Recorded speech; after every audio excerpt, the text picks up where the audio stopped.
Bukod sa medyo makapal ang midsole ng sapatos na ito, ang midsole nito ay merong maayos na support sa stability. Kasi kung mapapansin nyo guys, itong part ng midsole na to ay extended. Kapag kinakapa ko to, hanggang dito yung footbed niya. So mataas yung naka-extend na midsole. Ito ay tumutulong para hindi basta-basta magkaroon ng side-to-side movement o suportahan yung side-to-side movement ng paa mo habang naglalakad. Dito rin guys sa bandang harapan ay yung kanyang midsole ay naka-extend papunta dito sa may toe box. So para protektahan naman ito yung ating mga daliri sa paa. Bukod pa rito, yung outsole niya ay malapad. So kapag malapad ang outsole, nag-e-enhance ito ng stability kapag tumatapa ka sa ground. Dito naman sa upper guys ay wala siyang sintas. Tingnan nyo guys oh.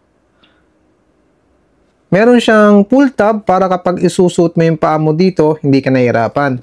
Yung kanya namang collar lining ay merong padding, medyo makapal, malambot yung nararamdaman ko dito. So nakakatulong ito para maging comfortable yung paa natin. At meron siyang heel pull tab para kapag isusot mo naman yung sakong mo dito, hindi ka nahihirapan. Ito naman guys yung kanyang insole, medyo makapal pero hindi sobrang kapal.